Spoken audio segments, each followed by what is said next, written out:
আসসালামু আলাইকুম রহমতুল্লাহ। সম্মানিত দর্শক শ্রোতা ভাই এবং বোনেরা, আশা করি আপনারা সবাই সহি সালামতে আছেন।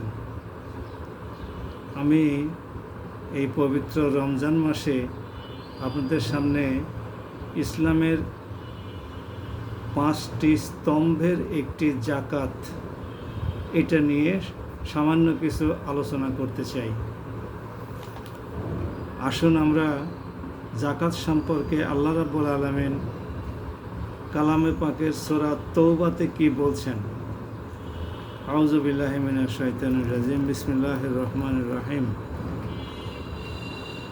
জাকাত বা সাদাকা হচ্ছে ফকির ও মিসকিনদের জন্য,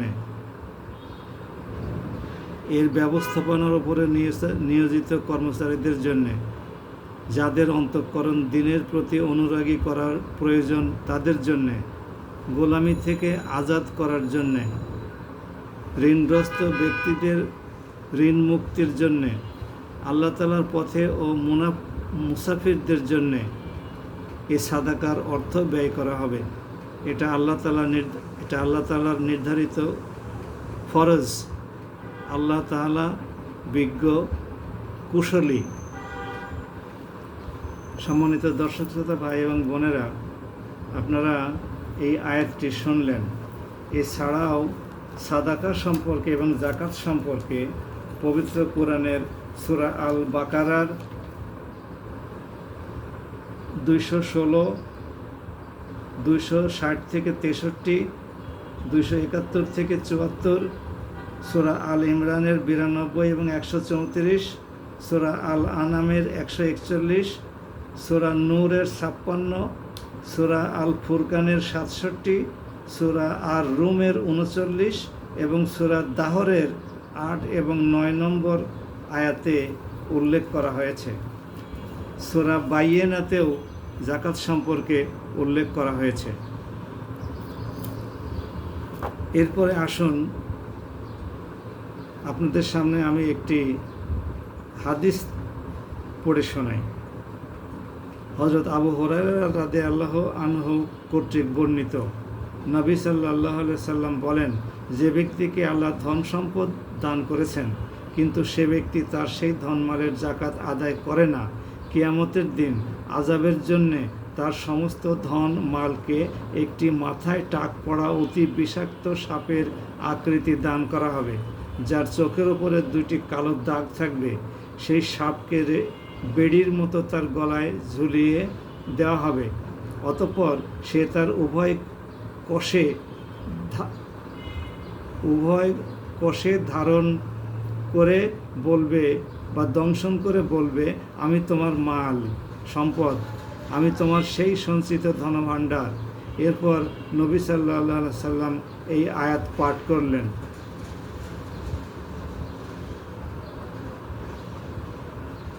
সেটি হলো সূরা আল ইমরানের 180 নম্বর আয়াত, যে রেফারেন্স আমি আপনাদেরকে আগে দিয়েছি। আল্লাহর দানকৃত আনুগত্যে বা ধনমালে যারা কৃপণতা করে, সে কার্পণ্য তাদের উপরে মঙ্গলকর হবে বলে তারা যেন ধারণা না করে, বরং এটা তাদের পক্ষে ক্ষতিকর প্রতিপন্ন হবে। যাতে তারা কার্পণ্য করে, সে সমস্ত ধন সম্পদের বেড়ি বানিয়ে কিয়ামতের দিন তাদের গলায় পরানো হবে। সম্মানিত ভাই এবং বোনেরা, জাকাত এবং সাদাকার উপরে অনেক হাদিস আছে, 20-30টার অধিক হাদিস আছে এবং কালামে পাকের বিভিন্ন আয়াতে জাকাতের উপরে কথা বলা হয়েছে এবং জাকাত দিতে নির্দেশ দেওয়া হয়েছে। যতবার নামাজের কথা বলা হয়েছে, প্রায় ততবারই জাকাতের কথাই বলা হয়েছে। এখন পবিত্র রমজান মাস, জাকাত যেহেতু ফরজ এবং গত 1 বৎসর সমস্ত খরচ এবং ঋণ পরিশোধ করার পরে যাদের হাতে নিসাব পরিমাণ সম্পদ আছে, তাদেরকে অবশ্যই সেই সম্পদের উপরে, গৃহপালিত পশুর উপরে এমনকি সঞ্চিত খাদ্যদ্রব্যের উপরে, ব্যবসায়ের মালের উপরে শতকরা 2.5 বা নির্ধারিত হারে জাকাত প্রদান করতে হবে।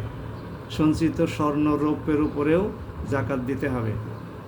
তো আমি আপনাদেরকে অনুরোধ করি, যাদের এরকম নিসাব পরিমাণ সম্পদ গত 1 বছর যাবৎ মজুদ আছে, খরচপত্র এবং ঋণ পরিশোধ করার পরে, তারা নির্ধারিত হারে, আল্লাহর নির্ধারিত হারে জাকাত প্রদান করুন। যেহেতু রমজান মাসে একটা ফরজ ইবাদত করলে তা 70টি অন্য মাসের সওয়াবের সমান হয়। তার অর্থাৎ অন্য মাসে যে ফরজ কাজটি করলে 1 গুণ সওয়াব হয়, সেই একই ফরজ কাজ রমজান মাসে করলে 70 গুণ সওয়াব আল্লাহ রাব্বুল আলামিন দয়া করে আমাদেরকে প্রদান করে ক্ষমার উসিলা করে থাকেন, বানিয়ে নেন। কাজেই আসুন আমরা এই জাকাতের যে নির্দেশ সে যথাযথভাবে পালন করার চেষ্টা করি। এ প্রসঙ্গে আরেকটি কথা আপনাদের খেদমতে বলে রাখা ভালো, সেটা হলো এই, আমাদের জনৈক এমপি জনাব আবুল হাসনাত আবদুল্লাহ, দেবিদ্দার কুমিল্লা আসনের এমপি, তিনি বলেছেন যে বাংলাদেশ সরকারের কাছে নাকি 10,000 টন জাকাতের খেজুর এসেছে। তার মধ্যে তিনি পেয়েছেন 39 বাক্স।